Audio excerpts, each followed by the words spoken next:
हमारे साथ विभिन्न राजनीतिक दलों के नेता इस वक्त मौजूद हैं। डॉक्टर सुधांशु त्रिवेदी, मनोज पांडे जी, पंकज श्रीवास्तव जी, इंद्रजीत सिंह जी और युद्धवीर सिंह जी, आप सभी को नमस्कार और सभी का धन्यवाद हमारे साथ जुड़ने के लिए। हम सवाल सीधे यहां पर डॉक्टर सुधांशु त्रिवेदी जी से पूछना चाहते थे, लेकिन क्योंकि वो अभी हैं नहीं, इसलिए इंद्रजीत जी, क्या आज जो हवन हुआ है, क्या राकेश टिकैत से आप समर्थन मांग रहे हैं? क्या राकेश टिकैत आरएलडी का समर्थन कर रहे हैं उत्तर प्रदेश के चुनावों में? देखिए, शहीद अंसारी साहब बहुत सीनियर पत्रकार हैं और कई दफ़ा आपके डिबेट में रहने का मौका मिला है। क्या भाईचारा ठीक नहीं है? क्या हमें सुख दुख में साथ नहीं रहना चाहिए? श्रद्धेय चौधरी चरण सिंह जी को आज मंच से हमारे प्रधानमंत्री जी ने नमन किया है, तो कुछ तो होगा चौधरी चरण सिंह परिवार के अंदर, कुछ तो विरासत में चौधरी चरण सिंह जी हमको दे गए होंगे। जो श्रद्धेय प्रधानमंत्री जी जो कटाक्ष करके बात करते हैं, आज उन्होंने भी उनको नमन करा है। तो क्या भाईचारा जरूरी नहीं है? आज जिस तरीके से बिखराव देश में हो गया है, आपस में भाई भाई से दुश्मन हो गया है, क्या भाईचारा जरूरी नहीं है? उस भाईचारे को बढ़ाने के लिए अगर टिकैत साहब हवन में शामिल हुए हैं तो इसमें कौन सी अचंभे वाली बात है? ये तो भाईचारा है और वो भी किसान है और हम किसान की पार्टी के में काम कर रहे हैं। तो ये तो हमारा वर्षों से नहीं, महेंद्र सिंह टिकैत जी के टाइम से हमारा भाईचारा है। उस भाईचारे को और आगे बढ़ाने के लिए टिकैत साहब हमारे बीच में शामिल है। कौन सा ऐसा अजीब काम उन्होंने कर दिया? सर, इसमें इंद्रजीत जी सिंह साहब, इसमें क्या बुराई क्या है सर? अगर आप खुलकर कहें कि हाँ राकेश टिकैत हमारा समर्थन कर रहे हैं, हाँ राकेश टिकैत हमारे साथ हैं, हाँ हम राकेश टिकैत से किसानों से समर्थन मांगेंगे कि आरएलडी को वोट दें, बुराई क्या है सर इसमें? देखिए ऐसा है, सुख और दुख दो ऐसे पैरामीटर है जीवन के अंदर। जैसे बुखार हो तो थर्मामीटर लगाया जाता है, सुख और दुख जीवन में ऐसे पैरामीटर है जब चेक होता है कि कौन अपना है कौन पराया है, कौन लोग सुख के साथी हैं कौन लोग दुख के साथी हैं। जब टिकैत साहब के साथ एक भीड़ की समय आया था, जब सत्ताधारी पार्टी के लोग कई सारी संख्या में लोग वहां से हटाने के लिए यूपी गेट गाजीपुर पहुंच गए थे, तो चौधरी अजीत सिंह जी, आज उनका स्वर्गों में वासा हो, तो उन्होंने सबसे पहले हिम्मत और ढंढास बंधाई थी टिकैत साहब की कि आप चिंता मत कीजिए, आप अपनी पर्सनल लड़ाई नहीं लड़ रहे हैं, आप देश के अन्नदाता की लड़ाई लड़ रहे हैं और मैं पावर में हूं चाहे नहीं हूं, लेकिन आज भी मेरे साथ पूरे देश का किसान है, पूरा मजदूर है। आप चिंता मत कीजिए टिकैत साहब, आप डटे रहिए, आपके साथ अन्याय नहीं होगा। ढंढास बंधाया और वो ऊर्जा मिली कि वो ऊर्जा आज साक्षात हो गई। आज चौधरी अजीत सिंह जी को भी स्वर्ग में उनका मन खुश हो रहा होगा कि जिस लड़ाई को उन्होंने अपने हाथ में लिया था, आज किसान अपने घर चला गया, आज किसी मुकाम पे पहुंचा है। बेशक सरकार 700 किसानों की जान लेने के बाद जागी है, लेकिन मैं कह रहा हूं जब जागे जब ही सवेरा, लेकिन बहुत देर कर दी सनम, आते आते देर कर दी, लेकिन कम से कम चलो प्रधानमंत्री जी ने फ्रंट पे आके कहा तो सही कि मेरे जो अपने कैबिनेट के लोग हैं वो मुझे मिसगाइड कर रहे थे, मैं तो अब क्षमा चाहता हूं। तो इतना बड़ा हमारे 135 करोड़ देश के जनता का प्रधानमंत्री ये कह रहा है कि कुछ ना कुछ तो गलत हुआ है, ये इतने बड़ी और क्या जीत हो सकती है हमारी? और जो कुछ बातें रह गई हैं आने वाले समय में वो भी ठीक हो जाएगा। ठीक है सर। मनोज पांडे जी, मनोज जी, क्या सुधांशु त्रिवेदी जी भी आ गए? स्वागत, नमस्कार सुधांशु जी, आपसे शुरुआत करना चाहते थे लेकिन आप थोड़ा सा लेट हो गए सर। मनोज जी, क्या आपको समाजवादी पार्टी को अपने ऊपर विश्वास नहीं था जो आप आरएलडी के पास गए, जयंत चौधरी से आपने गठबंधन किया सर? ये सवाल तो उस समय भारतीय जनता पार्टी से पूछना चाहिए कि जब 2014 और 2019 में पार्टियों से गठबंधन करने का काम भारतीय जनता पार्टी ने केंद्र में भी किया और उत्तर प्रदेश में भी किया। और जहां तक गठबंधन का सवाल है, एक समय था देश में एक आजादी का सवाल था, देश की आजादी के सवाल में गठबंधन का सवाल नहीं था। लेकिन सब लोग जो परेशान थे वो सब एक साथ एक मंच पर आए। उस समय भी सवाल था देश के किसानों का, उस समय भी सवाल था देश के नौजवानों का, देश के शिक्षकों का, भारत माता की आजादी का, लोकतंत्र के मूल्यों को वापस लाने का। तो उस समय भी साथ आए थे और ये काम तो भारतीय जनता पार्टी 2014, 2019 और 2017 के उत्तर प्रदेश के चुनाव में कर चुकी है। अगर आज आदरणीय अखिलेश यादव और समाजवादी पार्टी कर रही है तो किसी को इसमें विचलित होने की और परेशानी नहीं होनी चाहिए। नहीं मनोज जी, बिल्कुल ठीक है। यहाँ आपने गठबंधन कर लिया, सभी राजनीतिक दल गठबंधन करते हैं। हो सकता है हमें पता चले आगे चल के बीजेपी का भी कहीं ना कहीं कोई गठबंधन है, हो सकता है बीएसपी और बीजेपी साथ में मिल जाएं चुनाव के बाद, परिणाम के बाद, कुछ नहीं कह सकते। लेकिन प्रश्न सिर्फ ये था हमारा, और आपने बीजेपी की बात की है। सुधांशु जी हमारे साथ आ गए, डॉक्टर सुधांशु त्रिवेदी। सुधांशु जी, आज जयंत चौधरी जी और राकेश टिकैत जी साथ में थे दोनों। क्या आप किसानों को उत्तर प्रदेश चुनाव में डॉक्टर त्रिवेदी फैक्टर मानते हैं?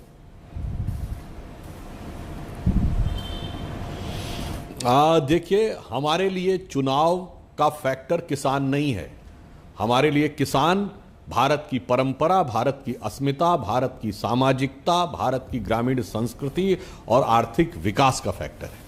चुनाव का फैक्टर जिसको मानना हो माने, परंतु आज चौधरी चरण सिंह साहब की जन्म जयंती है, तो मुझे लगता है कम से कम आज के दिन तो किसान आंदोलन के जितने भी समर्थक थे कम से कम यह कहेंगे कि चौधरी साहब इतने बड़े किसान नेता थे, तो जो ये वक्तव्य दिए गए थे कि भारत के इतिहास का अब तक का सबसे बड़ा किसान आंदोलन, वो तमाम बड़े किसान नेताओं को, जिसमें इंक्लूडिंग चौधरी चरण सिंह साहब, उनको कहीं ना कहीं प्रकारांतर से छोटा कर दिया था। कम से कम आज के दिन ईमानदारी से उसके लिए खेद व्यक्त करें तो चौधरी साहब के लिए सही श्रद्धांजलि होगी कि वो बहुत बड़े किसान नेता थे।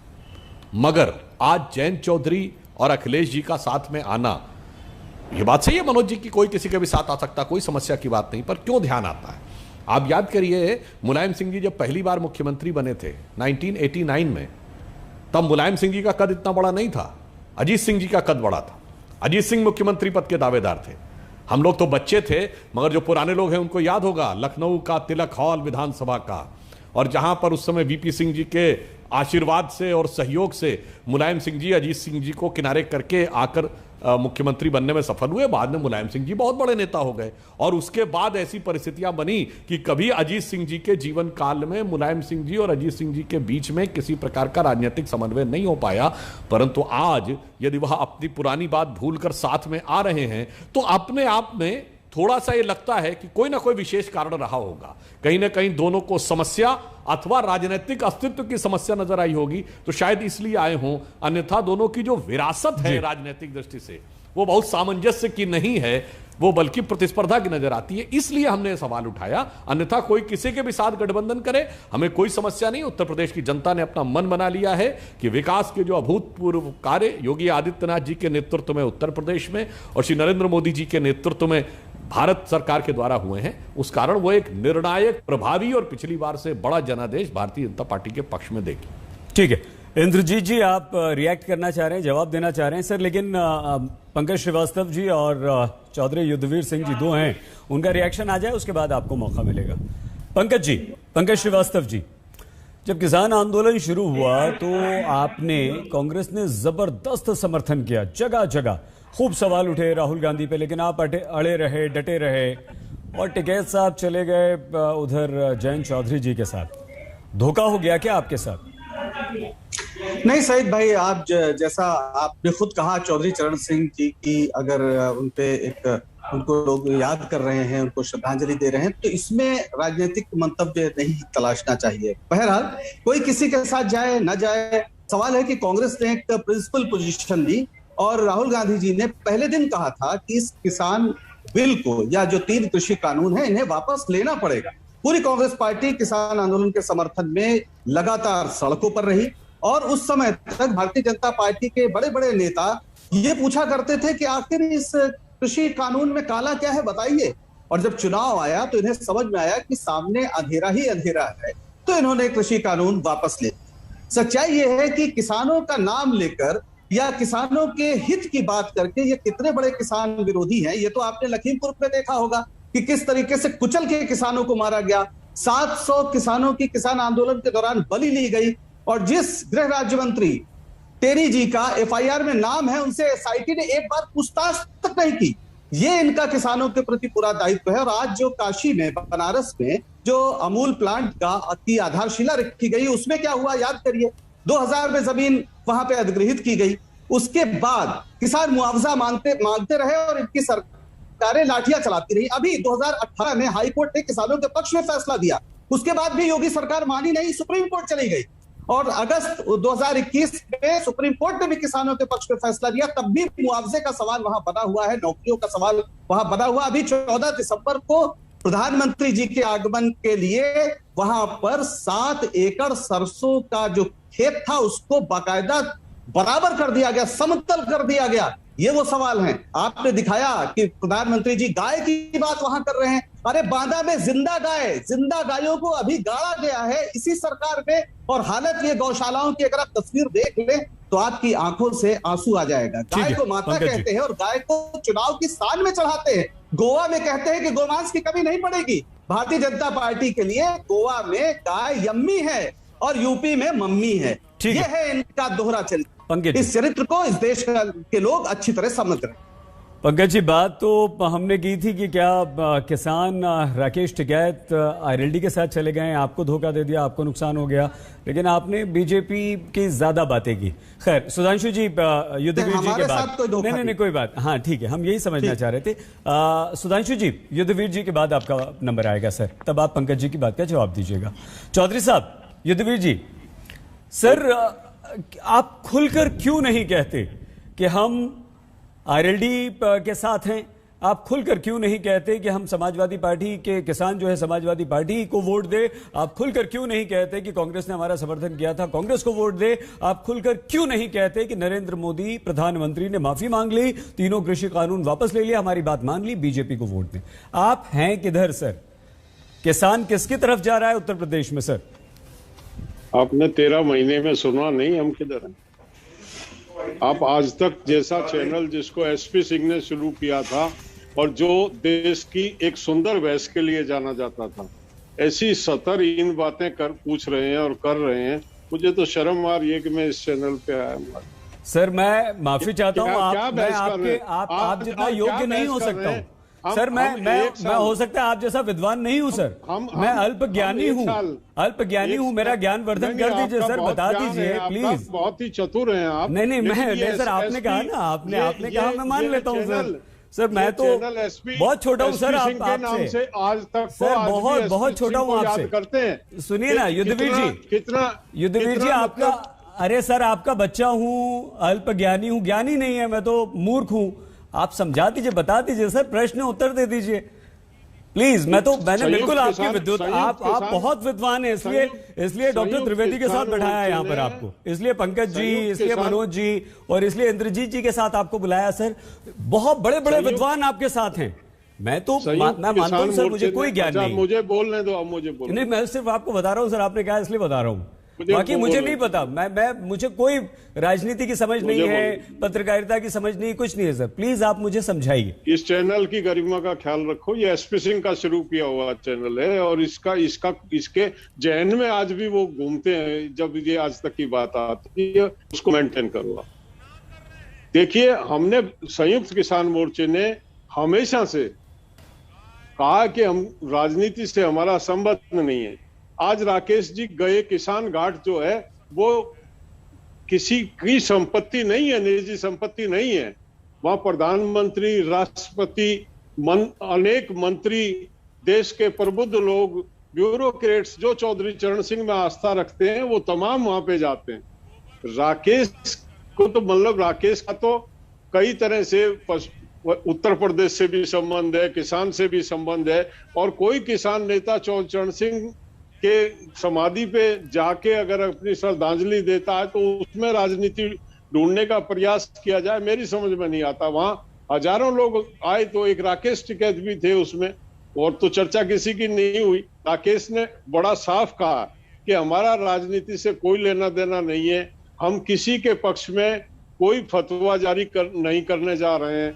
किस तरह से कहलवाएं, एफिडेविट दिलवा दें उनसे, गंगा जी में खड़े होके कहलवा दें, अगर उससे यकीन होता हो तो। आदमी की जुबान का होता है भरोसा, अगर आप नहीं करें, उसमें सवाल ढूंढते रहें, तो उसका तो जवाब हम दे नहीं सकते।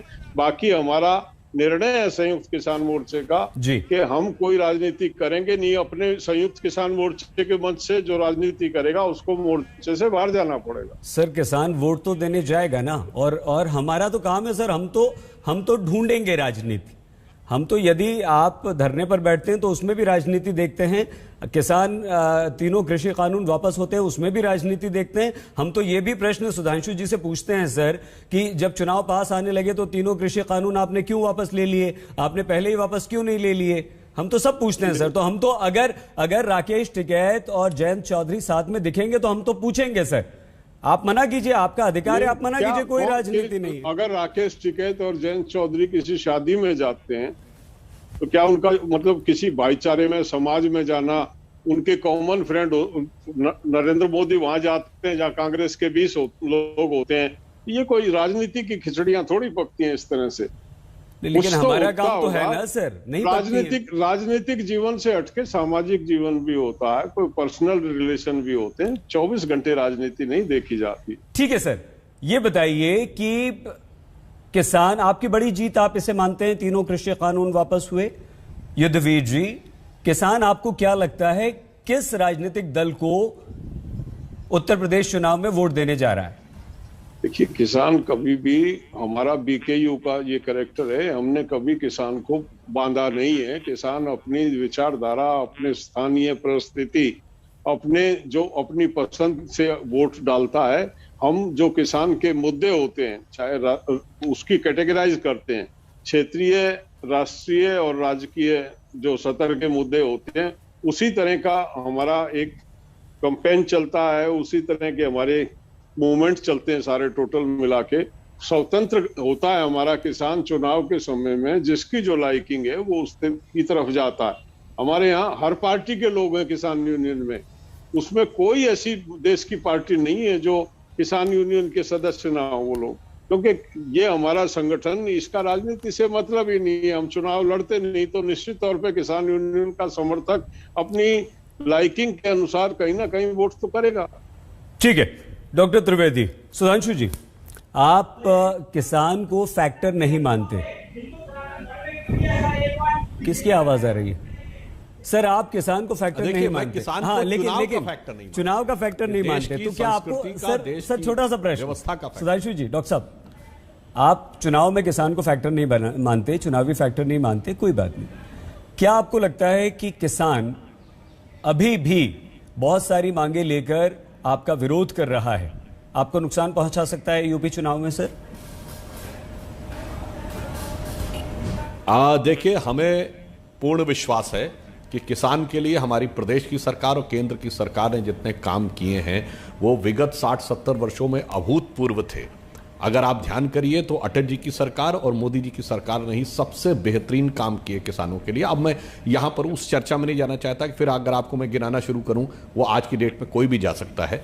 परंतु अभी युद्धवीर जी ने जो बातें बोली और पंकज जी ने जो बातें बोली, उसका मैं उत्तर देना चाहता हूं। युद्धवीर जी ने आपसे कहा शहीद जी की ये आज तक वो एसपी सिंह जी द्वारा शुरू किया गया है, तब एक आज तक प्रोग्राम के रूप में आता था दूरदर्शन पे। युद्धवीर जी, आपने याद दिलाया, तब दूरदर्शन सरकारी व्यवस्था थी और अगर उस कार्यक्रम में सरकार कोई चीज चाहती थी तो वो काट सकती थी, एडिट करने का अधिकार था।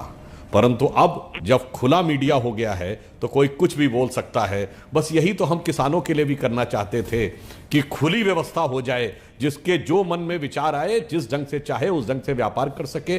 परंतु आप लोगों का आग्रह था कि सरकारी व्यवस्था वाली ही होनी चाहिए, जैसे तब एक आज तक एक प्रोग्राम था, आज तक इतना बड़ा चैनल है। कोई बात नहीं, उस पर आपका विचार स्वतंत्र है। आपने कहा राजनीति में हम किसी प्रकार का हस्तक्षेप नहीं करना चाहते। बिल्कुल, हमें याद है हम लोग के बचपन में चौधरी महेंद्र सिंह टिकैत साहब किसी राजनेता को अपने मंच पर नहीं आने देते थे, साफ साफ मना कर देते थे, किसी को नहीं आने देंगे। वैसे जहां तक मुझे याद है, शायद राकेश टिकैत जी चुनाव भी लड़ चुके हैं, तो चुनाव राजनीति की बात और चुनाव में प्रचार तो अभी कर चुके हैं जाके। तो अब मुझे लगता है यह बात उतनी तर्क संगत और यथार्थपरक नहीं लगती कि हमारा राजनीति से कोई संबंध नहीं है। तीसरी बात, पंकज जी की बात, आज बताइए चौधरी चरण सिंह साहब की जयंती है, ये उस पार्टी के प्रतिनिधि जिसने 2-2 बार चौधरी साहब को धोखा दिया था।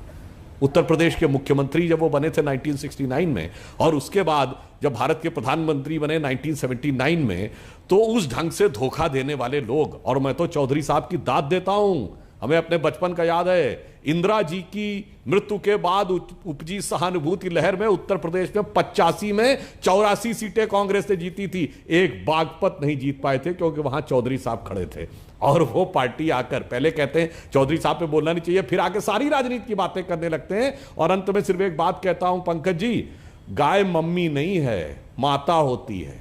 माता को मम्मी समझने की गलती आपकी है, विदेशी मानसिकता वाली बात है, वो प्रभाव है, अपने मन से निकाल दीजिए। माता को माता समझिए, तो मम्मी मत समझिए। नहीं पंकज जी प्लीज, पंकज जी प्लीज मत बोलिए, पंकज जी प्लीज मत बोलिए। पंकज जी जब आपका मौका आएगा, आपकी बारी आएगी, प्लीज है ना, गरिमा एक शो की, क्योंकि वो समझ नहीं पा, वो डॉक्टर सुधांशु नहीं बोल पाएंगे अपनी बात। मैं सिर्फ प्लीज मैं बात समाप्त कर रहा हूं। जी पंकज जी अपनी बात समाप्त कर रहा हूं मैं। इसीलिए केरल में सड़क के ऊपर गौ माता को काटकर पार्टी नहीं की जाती। और खैर वो बात छोड़िए, उस विषय के ऊपर हम उस विषयांतर में नहीं जाना चाहते। आज हम किसान के विषय पे ही रहना चाहते हैं। तो हम सिर्फ ये बताना चाहते हैं कि किसानों के लिए पश्चिमी उत्तर प्रदेश में सबसे बड़ा मुद्दा गन्ना था। सपा बसपा के 10 वर्ष के शासनकाल में मिलाकर 90,000 करोड़ रुपए का भुगतान हुआ। हमारे 4.5 वर्ष के शासनकाल में 1,43,000 करोड़ रुपए का भुगतान हुआ, जिसमें 10,000 करोड़ का अखिलेश जी के जमाने का भी जो ड्यू था वो भी हमने किया। तो ये मैंने सिर्फ एक उदाहरण दिया। और इथेनॉल यानी पेट्रोलियम में वो 8.5% तक हमने परमिशन कर दी है। अगले 4 वर्षों में 20% तक हो जाएगा। तो भारत का विदेशी मुद्रा ही नहीं बचेगी, गन्ना किसानों को एथेनॉल बनाकर भारी मात्रा में समृद्धि का आधार भी मिलेगा। वो 8.5% तक हम कर चुके हैं। एथेनॉल की फैक्ट्री हमारे ही कार्यकाल में बड़ी फैक्ट्री उत्तर प्रदेश में भी बन चुकी है। तो यथार्थ में भी हम कर रहे हैं, सिद्धांत में भी कर रहे हैं, भावना से भी कर रहे हैं। ठीक है सर। पंकज जी आपका जो नंबर है वो युद्धवीर जी के बाद है, तो आप उसके बाद जवाब दीजिएगा। धन्यवाद। युद्धवीर जी आपकी पार्टी ने ये कहा ना कि किसान हमें समर्थन करें, और हम तो ये चाहते हैं कि उत्तर प्रदेश में किसान मुख्यमंत्री बने। टिकैत साहब हमें समर्थन करें, टिकैत साहब किसानों से कहें कि आईएलडी को वोट दें। तो क्या आपको लगता है कि ये सिर्फ कहने की बात है, सिर्फ एक बयान देने की बात है आपकी पार्टी की तरफ से युद्धवीर जी सर, या वाकई सर आप सुनिए तो, या वाकई जयंत जी और टिकैत जी की कोई बात भी हुई है दबे छुपे, या आगे खुल के देखने को मिलेगी हमें? आप मेरी पार्टी बताएं पहले तो। मैं तो किसान यूनियन से जुड़ा हूं, मेरी पार्टी कौन सी है वो बता। नहीं, मैं इंद्रजीत जी से पूछ रहा हूँ। युद्धवीर जी क्षमा, अगर आपका नाम दे दिया, माफी चाहता हूँ। इंद्रजीत जी आपसे सवाल था सर, ये माफी चाहता हूँ।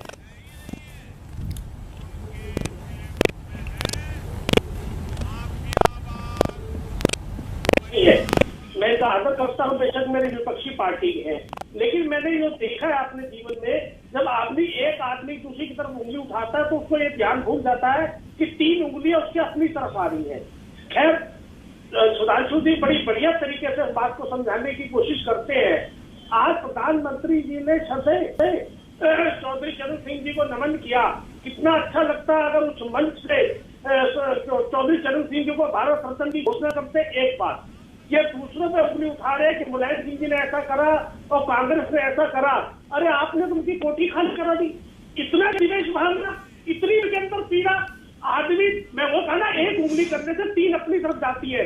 तो मुझे अच्छा लगता आज के इतने शुभ दिन स्वर्गीय चरण सिंह जी को नमन करते हैं, प्रधानमंत्री जी भारत रत्न की घोषणा करते हैं, या शाम तक करे या बहुत जल्द करे, और वो कोठी वापस दिलवाई जाए जो कोठी इन्होंने खाली कराई थी। दूसरी बात, हमारे बराबर में हरियाणा लगता है हरियाणा में गन्ने की कीमत ज्यादा मिल रही है किसान को, यूपी में कम मिल रही है। हरियाणा में बिजली का रेट कम है, हमारे यूपी में कम है। दिखाने की तरफ नहीं जाना चाहिए। और आपने कहा इंथॉल की बात करें, 5.25 साल बाद आपको सब चीजें याद आ रही है क्योंकि वो गर्द में है, ठीक है। और आपको 14 महीने बाद आंदोलन वापसी लेने की बात आई, जबकि 700 किसान जा चुके। एक मेरे को 14 महीने में किसी छोटे नेता से लेकर बड़े नेता के आंखों में आंसू नजर नहीं आए जिसमें किसानों की हत्या के ऊपर जो 700 किसान मरे हैं। कोई आदमी मुझे ऐसा नजर नहीं आया जो किसी किसान के घर जाकर संवेदना करने गया हो। कोई घोषणा बोलने की नहीं करी गई, कोई किसी उस परिवार के साथ नौकरी की घोषणा नहीं करी गई। आप कैसा आडंबर कर रहे हैं, किस तरीके की आप चौधरी साहब को नमन कर रहे हैं। आप दिखावा मत कीजिए, जो दिखता है वो दिखता है, आप करके दिखाइए। आप सच्चे हितैषी हैं किसानों के, तो मुआवजा घोषित किए जिनके परिवार का सदस्य चला गया, सदस्य वापिस नहीं आएगा, सहारा मिलेगा। नौकरी की घोषणा कीजिए, आप उस परिवार को जिनमें से आदमी चले गए, आप एक मौन पत्र आपने संसद चली, किसी नेता ने 1 मिनट का मौन नहीं रखा। क्या बात करना चाह रहे हैं सुधांशु जी? आप इतने ज्ञानी आदमी है, इतने काबिल आदमी है, इतने दोहे पढ़ते हैं, आपके अंदर भावना नहीं जाग रही?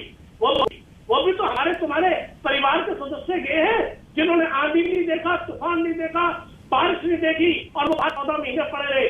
11 मीटिंग करने के बाद अब एक फोन कॉल पे उपलब्ध है, वो 6 महीने तक घंटी नहीं बजी, हमें ये पता नहीं लगा हमें कौन सी जगह पे जाना है, किस जगह मीटिंग करनी है, कितने बजे करनी है, वो घंटी की इंतजार करते रहे।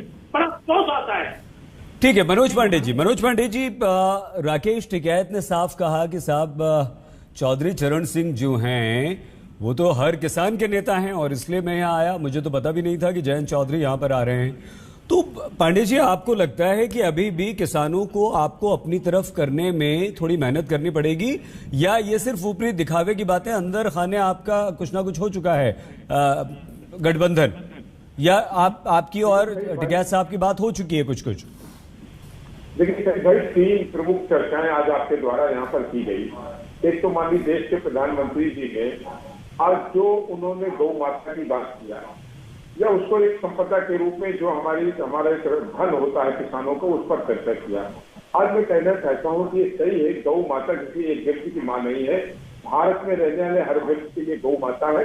और हम लोगों को तो सौभाग्य मिला है कि 7 साल की उम्र से घर से जब निकलते हैं तो गौ माता का चरण स्पर्श करके निकलते हैं, उनका आशीर्वाद लेकर के चलते हैं। लेकिन आज जब उत्तर प्रदेश में गौ माता को सड़कों पर मोटरसाइकिल, गाड़ियों और ट्रकों से एक्सीडेंट में मरते हुए देखते हैं तो आंखों में आंसू आ जाता है। उत्तर प्रदेश सरकार द्वारा बनवाए गए जो गौशाला में एक सप्ताह तक जब गौ माता को चारा नहीं मिलता, खाना नहीं मिलता और पानी के पीने के बिना मर जाते हैं, और इसके कई दृश्य आज तक ने भी दिखाया है, तो निश्चित रूप से मन में बड़ी वेदना और दुख होती है। जहां तक हमारे बड़े भाई सुधांशु जी ने अभी एक जिक्र किया, उन्होंने अजीत सिंह जी, नेताजी और चौधरी चरण सिंह के बीच में, ये पूरा दुनिया जानती है कि आदरणीय चौधरी चरण सिंह जी इस भारत देश के सबसे बड़े किसान नेता रहे हैं।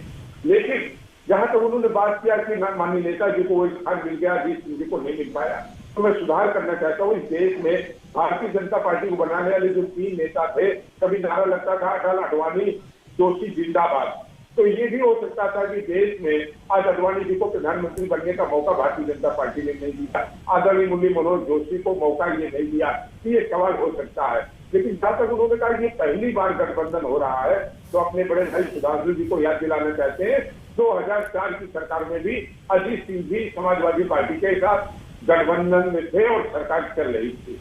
लेकिन आज जब इस पर विवादों के हवन में आदरणीय राकेश टिकैत जी क्यों आए, तो भारतीय संस्कृति और सभ्यता और हिंदू सनातन धर्म में कभी किसी को यज्ञ के लिए, किसी को पूजा के लिए आमंत्रित करने की आवश्यकता नहीं होती।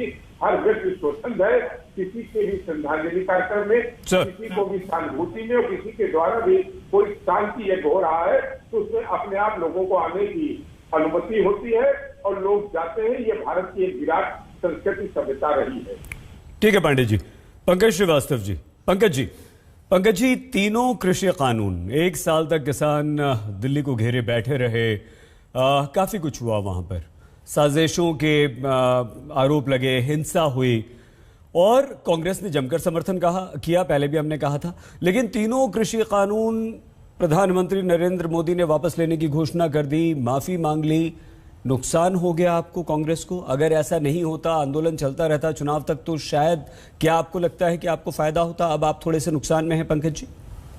सईद भाई, कांग्रेस पार्टी या तमाम जो किसान आंदोलनकारी हैं वो ये इस तरह से नहीं सोचते। एक अहंकारी क्रूर सत्ता जिसने अडानी और अंबानी के लिए इस देश के किसानों का सौदा किया था, उसके खिलाफ ये ऐसा संघर्ष था जो पूरी दुनिया में एक मिसाल बना है। माफ करिएगा, केवल भारत में नहीं, ये अभी सुधांशु जी जो कह रहे थे, राज्यसभा के सदस्य हैं, बहुत पढ़े लिखे आदमी, लेकिन जब दुनिया का सबसे बड़ा आंदोलन कहा जाता है तो बताइए कहां पर दुनिया में 100 नहीं पूरे 1 साल तक लोग बैठे रहे।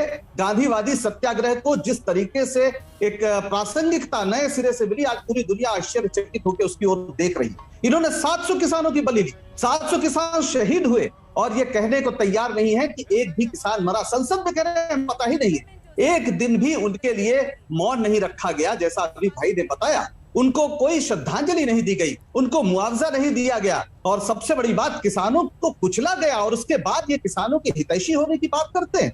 इन्होंने बताइए कहा था कि हम सभी का गन्ना किसानों का पूरा बकाया माफ कर देंगे, इनके संकल्प पत्र हैं 2017 का बकाया दे देंगे। आज 4,500 करोड़ रुपया किसानों का बकाया है। इन्होंने कहा था कि स्वामीनाथन कमेटी की रिपोर्ट हम लागू करेंगे। कहां लागू की? जिसमें था कि भूमि का जो ब्याज है, जो किसान का श्रम है, उसको भी कुल लागत पे जोड़कर तब C2 प्लस 50% जोड़ के आप देंगे। आपने उनके साथ भी धोखा किया, किसानों के साथ लगातार धोखा कर रहे हैं और इतिहास का भी गलत पाठ कर रहे हैं। आपने बताया कि चरण सिंह को धोखा दिया गया। चरण सिंह को किसने धोखा दिया गया? चरण सिंह जनता पार्टी के उस महाप्रयोग के हिस्से थे जिसमें जनसंघ शामिल हो गया था और जनसंघ ने क्या किया? दोहरी सदस्यता के नाम पर, आरएसएस के सदस्य होने के नाम पर उस पार्टी को तोड़ दिया और जिसकी वजह से वो पूरा प्रयोग ही फेल हो गया। कितनी बार धोखा दिया गया हर किसान पर जो आपने हमला किया। ठीक है पंकज जी, चरण सिंह का अपमान था, वो चौधरी चरण सिंह का अपमान था। और आपने जो यम्मी मम्मी की बात कही वो सुन लीजिए। भारतीय जनता पार्टी के आपके यहाँ हो सकता ना हो, सैकड़ों लोग हैं जिनके घर में माँ को मम्मी ही कहा जाता है, जरा उनको भी आप देख लीजिए। और ये सच्चाई है, गोवा से लेकर नॉर्थ ईस्ट तक में आपकी सरकारें गोमांस बिकवाती हैं और अगर कहीं कम पड़ जाता है तो बाकायदा कहती है कि नहीं गोमांस की कमी नहीं पड़ने पाएगी, अभी गोवा में चुनाव है। आप इस तरह के वादे करते हैं और यहाँ पे नाटक करते हैं। पंकज जी, किसानों गाय जिंदा दफनाई जा रही है, आपके पास उसका तो जवाब है नहीं। आप पूछिए अपने पार्टी के लोगों से, नहीं कभी आइए बुंदेलखंड घूम जाइए, सच्चाई आपको समझ में आ जाए। ठीक है युद्धवीर सिंह जी, युद्धवीर जी मैं 2-3 बातें जोड़कर आपसे यहां पर पूछ रहा हूं सर। पहला तो यह कि उत्तर प्रदेश में यूरिया की क्या स्थिति है, किसानों को मिल रहा है, आप उससे संतुष्ट हैं? उत्तर प्रदेश में धान का न्यूनतम समर्थन मूल्य क्या है, क्या किसानों को मिल रहा है, क्या आप उससे संतुष्ट हैं? और तीनों कृषि कानून वापस लेने के बाद क्या आप प्रधानमंत्री नरेंद्र मोदी और उनकी सरकार से भी संतुष्ट हैं? देखिए, यूरिया का किसी से छुपा नहीं है। यूरिया की जो किल्लत रही है फसल के टाइम में और किसान जिस तरह से यूरिया के लिए मारामारी करता रहा, भागता रहा है, लाइनें लगी रही हैं, तो पूरे देश ने देखा है, आपके मीडिया ने ही दिखाया सारा। तो कोई अपने मुंह मियाँ मिठू बने वो अलग बात है, लेकिन किल्लत फसल के टाइम पे बहुत ही ज्यादा किल्लत उसकी रही सारे मामले को लेके। और धान की खरीद की जहां तक बात है, खरीद नाम के तो सेंटर चले ही नहीं प्रॉपर, लोगों को प्रतिबंधित कर दिया गया, उनका इतना कम मात्रा में उनको खरीदा गया। आजकल एक नया स्टाइल बनाया कि आप 20 क्विंटल बेचेंगे, आप 15 क्विंटल बेचेंगे, 40 क्विंटल वो पैदा करता है तो 20 क्विंटल को कहाँ लेके जाएगा। ये सारा एक खेल चल रहा है सब उस मामले में। और जहां तक तीनों कृषि कानूनों की बात है, देखिए ये एक लड़ाई थी, ठीक है, प्रधानमंत्री ने वापस ले लिया उनको, लेकिन किस तरह से वापस लिया? 13 महीने और 3 मौसम, 2 डिग्री सर्दी, 46 डिग्री गर्मी, भयंकर बारिश, 750 किसानों की कुर्बानी, उसके बाद और जिस दिन 19 तारीख को प्रधानमंत्री थे उस दिन वो कह रहे हैं मैं देश से माफी मांगता हूं, मैं चंद किसानों को समझा नहीं पाया। किसान के बारे में एक शब्द नहीं कहा। अगर बड़ा दिल होता, फराक दिल होता, प्रधानमंत्री कहते कि ये गलती थी हमारी कि हमने 13 महीने इस अन्नदाता को सड़कों पे बैठा के रखा। वो कह रहे हैं चंद किसानों को मैं समझा नहीं पाया। तो ये उनके अहंकार को दर्शाता है। ठीक है सर, ठीक है सर। तो युद्धवीर जी ये भी बता दीजिए सर कि ऐसी परिस्थिति में क्या उत्तर प्रदेश का किसान बीजेपी को वोट देगा? देखिए, उत्तर प्रदेश में इशू हैं, अपने स्थानीय इशू हैं। मैंने कहा ये राष्ट्रीय मुद्दा था, राज्य स्तर के जो मुद्दे अपने हैं, स्थानीय जो मुद्दे अपने हैं। सुधांशु जी, क्या किसान और टिकैत आपको नुकसान पहुंचा सकते हैं उत्तर प्रदेश में? सॉरी युद्धवीर जी, आपको रोकना पड़ रहा है क्योंकि समय समाप्त हो रहा है। आखिरी आपका रिएक्शन डॉक्टर त्रिवेदी। देखिए, मैं सिर्फ 3 वाक्य कहना चाहूँगा। किसानों के प्रति प्रधानमंत्री जी ने बहुत फराक दिली दिखाई, पर विनम्रता से कहना चाहूँगा युद्धवीर जी, आप खुद कह रहे हैं 13 महीने किसान बैठे थे, तो ये कौन से लोग थे जो न बुआई करने गए, न जुताई करने गए, न कटाई करने गए? तो उनके खेत में काम कौन कर रहा था? क्या बटाई पे दिया हुआ था या कॉन्ट्रैक्ट फार्मिंग पे था? खैर, अब ये बात आई है जो अभी पंकज जी ने कहा, देखिए अभी बोल गए उसके ऊपर स्वामीनाथन कमेटी के, अब ये पूरी बात कर लूं, स्वामीनाथन कमेटी की रिपोर्ट में एक पन्ना नहीं हिलाया इन्होंने, और उसके बाद ये कह दिया। और इंद्रजीत जी और पंकज जी याद करिए, मैं सिर्फ फैक्ट रख रहा हूं, टाइम नहीं ले रहा हूं ज्यादा। चौधरी चरण सिंह साहब को पहली बार उत्तर प्रदेश के मुख्यमंत्री बने थे संयुक्त विधायक दल की सरकार में, एसवीडी गवर्नमेंट जिसे 1969 में कहते थे। सबसे बड़ा घटक था भारतीय जनसंघ, जिसके 97 MLA थे, समर्थन करके बताया था। और कांग्रेस ने चौधरी साहब भारत के एकमात्र प्रधानमंत्री बने जो कभी संसद फेस नहीं किए, क्योंकि कांग्रेस ने समर्थन का पत्र दिया और संसद आने से पहले समर्थन का पत्र वापस ले लिया। आपने 24 दिन के अंदर। नहीं, पंकज जी मत बोलिए प्लीज, पंकज जी मत बोलिए प्लीज, पंकज जी क्षमा मत बोलिए प्लीज, इसलिए ये कोई भी जाके आज मत बोलिए पंकज जी। पंकज जी, आज के इंटरनेट के जमाने में फैक्ट को छुपाना आसान नहीं है, इसलिए जो फैक्ट है डॉक्टर त्रिवेदी प्लीज समाप्त कीजिए। बहुत धन्यवाद युद्धवीर जी। सर चलते चलते बस बहुत आदर के साथ आपसे एक निवेदन सर, वो ये युद्धवीर जी की न सिर्फ आज तक बल्कि पूरा इंडिया टुडे ग्रुप जो हमारा है वो गोल्ड स्टैंडर्ड ऑफ जर्नलिज्म के सिद्धांत पर काम करता है सर। और मैं आपका बच्चा हूं, निष्पक्ष पत्रकारिता, सुनिए ना सर, आपका बच्चा हूं, छोटा हूं, आपका छोटा भाई हूं, निष्पक्ष पत्रकारिता करने का प्रयास करता हूं और कभी किसी दुर्भावना से, पूर्वाग्रह से ग्रस्त होकर कभी कोई बात नहीं करने का प्रयास अभी तक किया है सर, और आगे भी ऐसे ही करूंगा, आपको विश्वास दिलाता हूं। तो जो एसपी सिंह जी ने जो स्टैंडर्ड्स सेट किए थे सर, हम उस पर चले हैं, उसे आगे बढ़ा रहे हैं, और यही वजह है कि आज तक देश का नंबर 1 चैनल है, सबसे ज्यादा देखे जाने वाला न्यूज चैनल है, और इसीलिए हम आप जैसे विद्वानों को अपने चैनल पर बुलाते हैं। अगर आपको मेरी किसी बात से ठेस पहुंची हो तो क्षमा। डॉक्टर सुधांशु त्रिवेदी, मनोज पांडे जी, पंकज श्रीवास्तव जी, इंद्रजीत सिंह जी, युद्धवीर सिंह जी, आप सभी का बहुत धन्यवाद। जयंत चौधरी, राकेश टिकैत, क्या साथ में आए हैं? क्या उत्तर प्रदेश के चुनाव में जाट किसान मिलकर एक कोई बहुत बड़ा परिवर्तन लाने वाले हैं? क्या उत्तर प्रदेश के चुनाव में किसान एक बहुत बड़ा फैक्टर होगा? इसी पर हम कर रहे थे चर्चा। प्लीज अपना बहुत ख्याल रखिएगा, देखते रहिए आज तक।